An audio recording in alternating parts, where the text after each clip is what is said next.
When we started out 17 years ago, pergi one of my supplier punya place, habis ada another printer. He tell me to my face, you company Melayu, you won't make it in this industry. Wow.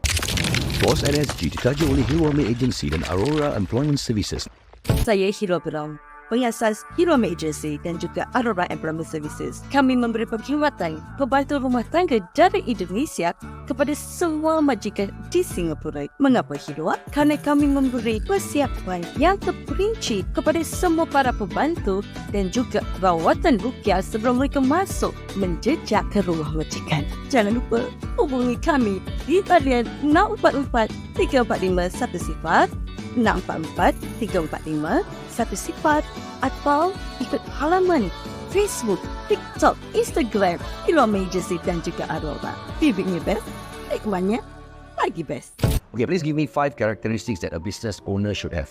I think firstly, they must be driven. Tak boleh macam hangat-hangat tai ayam lah. So it's like a commitment lah. In the quadrant kan, ESBI kan, employed, self-employed, business owner, investor. A lot of people, they want to jump from employed to self-employed lah. They want to be their own boss. Tapi that's still not the sweet spot. From self-employed, we have to make the transition to business owner. Teams working for you, all that, and you can be free. Where the business that you have, you can leave behind for your children and your family. The top of it lah is investor lah. Started investing in a few other companies as well. Oh really? Yeah. So we have a share in other businesses. That means we are a shareholder and director in other companies. 2020 during COVID itself was a good opportunity. I invested in another company, health and fitness. So during that period, they were doing very, very well. Kira I'm like a sleeping partner. Once a year, I come in to see the reports, ask a few questions. They have their own CEO. We just review their performance. You must be resourceful. Don't be the type yang macam tak ada orang ajar aku lah, tak ada orang bilang aku tak ada. You don't have the resources, you have to go and really look for it lah.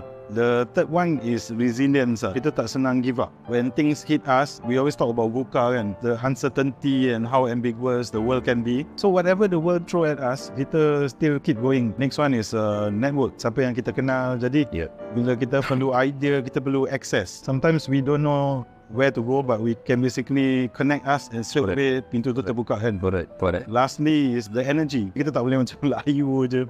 Stay away from negativity. Our team members pun, the attitude, the energy is not positive so we must surround ourselves with good energy. And it really helps. Bila kita baru-baru kan, kita selalu baca buku ni semua, kita kata hustle kan. Tapi actually, if you are running a marathon, you need to take care of yourself first of all, on the long run, and then you need to know when to take your break. Self-care is very important, because you want to last the whole marathon. But for those who are looking for like pintu terbuka, one thing that I used to practice is I bangun every morning, salat subuh kan, masjid. And I did this for like 30 days, and then it's like a breakthrough formula.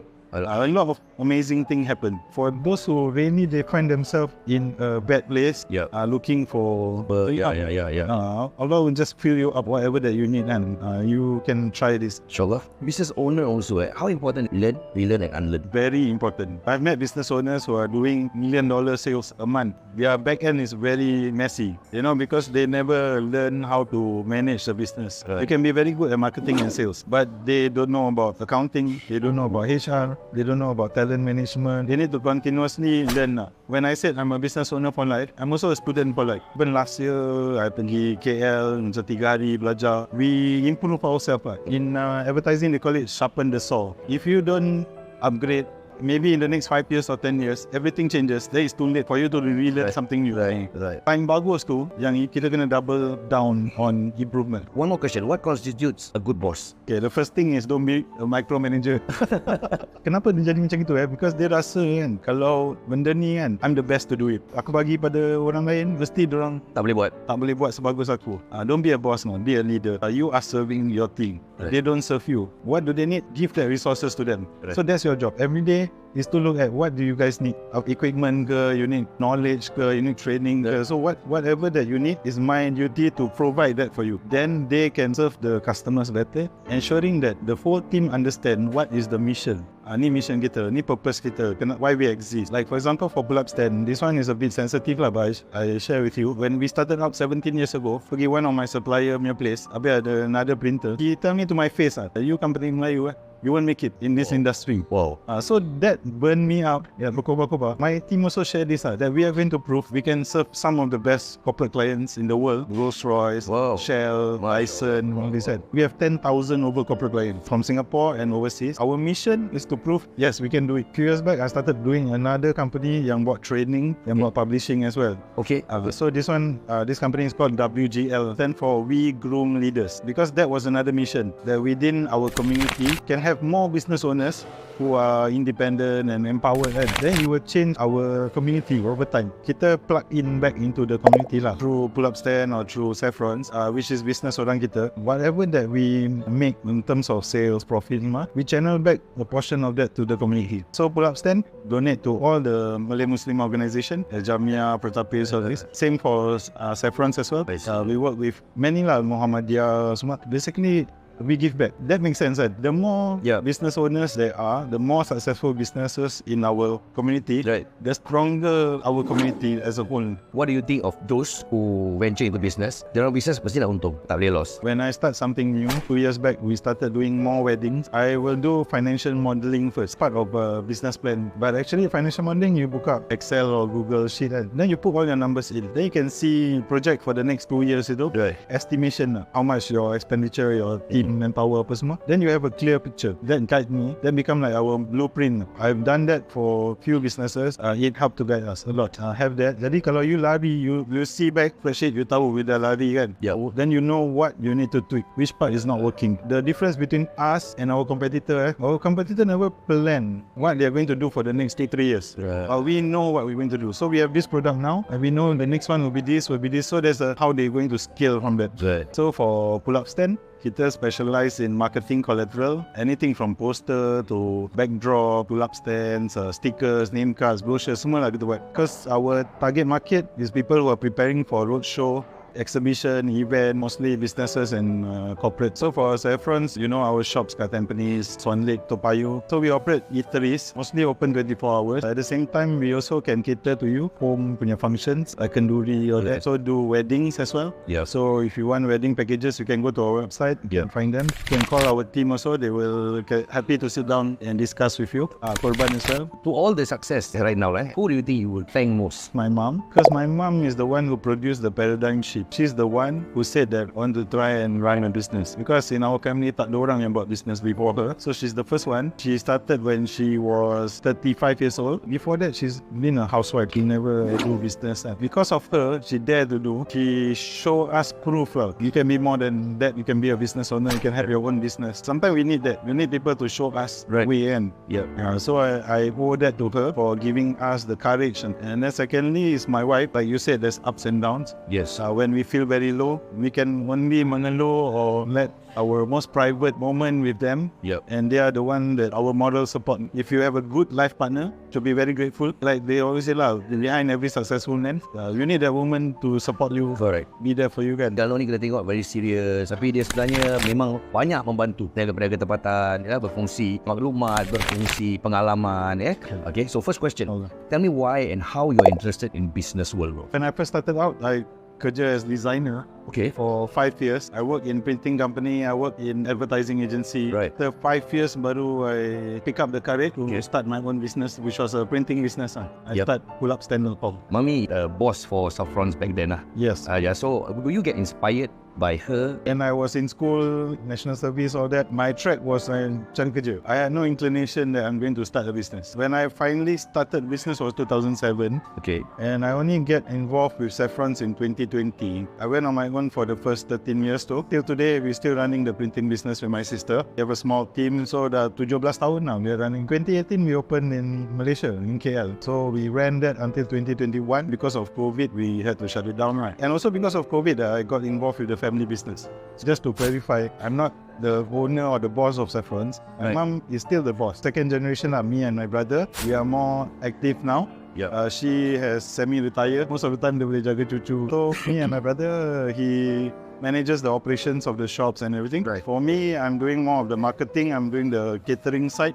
and also wedding, and also korban. This year dah 5 tahun kita buat korban. We are diversifying. So did you ask mum support? When I started in 2007 tu, I tak ada fund. I have no capital to start the business. Actually, I was in credit card debt lagi. I had about, I think about 10,000 tu I hutang credit card kan. That one is for leisure. Pakai suka-suka. So working, both me and my wife, we worked for 5 years. But we found that both of us fall into credit card debt. At that time in 2007, I was 28 years old lah. I told myself, apabila macam ini kan, every month we have salary, but we spend more than what we earn. So that's when I took the step to start my own business. I don't have modal at the time. Saffron was not doing that well also. What I did was, I took a loan. Dulu kalau you masuk post office, kan ada macam James ke GE kan. Betul. GE loan. So I took a loan $5,000 and I told myself, this is my capital. If I use up more than half and my business still belum lancar, then I will just close and cari kerja. That was my ultimatum for myself lah. But alhamdulillah, I was very fortunate because within first, second month, already making more than my salary previous job. So I never look back lah. I just jalan terus. When you started this business of your own, emotionally, do you like macam, do or die? Or was that the situation? Betul. Do or die. Because even today, kalau I advise young people who want to start their business, I would tell them start from a place of stability lah. At least you are not in debt, you ada some funds, then you start. But I didn't do that. So in a sense, I macam burn the bridge lah. I have no choice. I have to make it work. That's the motivation for sure. The credit card debt was the thing, or that was the frustration lah. The thing is, sampai bila kita nak macam ni? For me, what I benefit from is seeing my mom. She was a housewife. Then in 1995 tu, when I was 16 years old, she take the step to become a business owner. Tapi dia beranikan diri, dia terjun. So she worked very, very hard at it lah. There's no U-turn. Give it your all and just go again. I've seen how she jatuh bangun. I think I reached that point when I was 28 years old. I told myself, I don't want to work forever. I've worked for 5 years plus and I feel very macam we don't have the freedom. Bila kita kerja untuk orang kan. Like every business definitely has ups and downs. How do you deal with that? We classify them into good problem and bad problem. Memang banyak masalah. So one of the good things about being a business owner or usahawan, so we actually develop in ourselves decision making punya muscle tau. So every day, whatever life throws at us for our business or what, kita punya decision making tu is very strong. We know how to make the best out of whatever given to us. We become more resourceful. Whatever problem yang kita ada, this is what I have. These are the resources. I would make the best out of it now. That's something that kita terapkan in ourselves. For moral support, there's my mom, there's my wife, my siblings as well. And we also have our own group of friends yang also business owners. That is like the support system. You need to find people yang sama pikiran macam you, same wavelength, because they go through it every day also. Jadi bila you share your problem with them, they understand. I always say that kita usahawan kena hati kering. Jangan too emotional about things. We do risk assessment kan. We also don't want to overextend. What have been your most difficult hurdles in business, and how do you overcome that? COVID was one of them. Printing business, yes, because we depend a lot on exhibition and event. We cover it because we want to make sure our team, our staff, they still have their rice bowl. Lost a lot of money, more than 100K. We become stronger because of it. We also change the way we do things. I'm committed to being a business owner for life. That means I tak fikir pasal retirement. Young people, they say I'm going to retire when I'm 30. I tak fikir macam itu. I fikir that running a business is a way of life. So as much as possible, kita start a business, kita ada team and they can run it. So that it free us up. That's how we can manage maybe 2-3 different business one time. So we need to have good people around us. Our team members and our managers, they are the ones who can free us up. In my printing business, I have one person who's in charge. Catering, ada satu person in charge. In wedding, ada satu person in charge. Do you micromanage? No, I don't. You don't? You don't believe in micromanaging? I don't like to. They have their KPI. They manage to hit their KPI. Key performance indicator kan. Selagi don't jaga all those metrics. So I practice this thing that Warren Buffett does. Warren Buffett runs many companies and every Friday by 5 p.m. his directors of all the companies must FedEx to him the report for that week. Must reach his table before 5 p.m. Kalau 5 p.m. tak sampai, dia akan call that person to ask what's going on. But if it's reached, he doesn't call lah. Sometimes dia tak buka pun, dia tak check pun. Because that is the condition that everything is okay. Started practicing this is in 2018. Then my managers will report to me at the end of every week. Friday, what is the sales apa semua? I just tengok, I cakap Alhamdulillah dah. Saffron ada 4 outlets, but we have a group of companies. So we have company yang in charge of restaurant, we have company in charge of the catering, company in charge of the korban. So we have a group of companies. So I manage 2 of them and my printing as well. What are your visions? For pull-up stand, time to scale out of Singapore. So that's the project we are working on. We are looking at Europe and Middle East, inshallah. Wow. Then we have partners and investors for this now. For Saffrons, continue to grow. I mean, in the past few years since pandemic though, kita go more into corporate caterings, go more into wedding as well. We diversify lah. Macam for wedding, we are the exclusive caterer for Home Team NS Bedok Reservoir. We just want to build on partnerships and collaboration like this. What are your strategies, Abang? I think in everything yang kita buat, memang Singapore competition dia memang sengit. Printing, F&B, catering, weddings. It's competitive because there's a lot of players. There's a lot of players because there's a lot of demand. Yes. Kan? Kita pun tak mau buat business yang tak ada demand actually. What we do, what is our strategy? We use branding and positioning. I rasa paling penting lah. Because positioning tu, people remember us. For example, with Saffron, kita ada banyak benda kat Saffron. We have from prata to teh tarik to rojak to thosai and all that. But we position the biryani first and foremost. Right. That's when we position it as gold class biryani. That is the centerpiece lah for us. That's how we get into wedding and catering and all that. We need to find the niche segment. So when it comes to printing, there's hundreds of printers in Singapore. Correct. For us, our niche is exhibition, trade show. So trade show, because Singapore, a lot of exhibitors overseas semua yang datang here to exhibit 3-4 days kan. They find us online, they order from us, then they fly in, everything that's set into them. And then when they go back also, we pack everything and ship. Right. So it's very niche. It's different from other printers. The mistake to make is to try and be everything for everyone. 4 outlets of Saffron, solely mums and yourself, family, tak ada investor, tak ada partner. And then I think if you can have full control, that's the best. And once you have investors or partners, then you lose control. When you lose control, you can't have full say lah. We have looked at franchising. We have studied it over the past 5 years ago, but not the right time right now. Boss NSG ditaja oleh Hirwame Agency dan Aurora Employment Services nantikan bahagian kedua. Saya Hirwame, pengasas Hirwame Agency dan juga Aurora Employment Services. Kami memberi perkhidmatan pembantu rumah tangga dari Indonesia kepada semua majikan di Singapura. Mengapa Hirwame? Kerana kami memberi persiapan yang terperinci kepada semua para pembantu dan juga rawatan rukiah sebelum mereka masuk menjejak ke rumah majikan. Jangan lupa hubungi kami di talian 644 345 10 644 345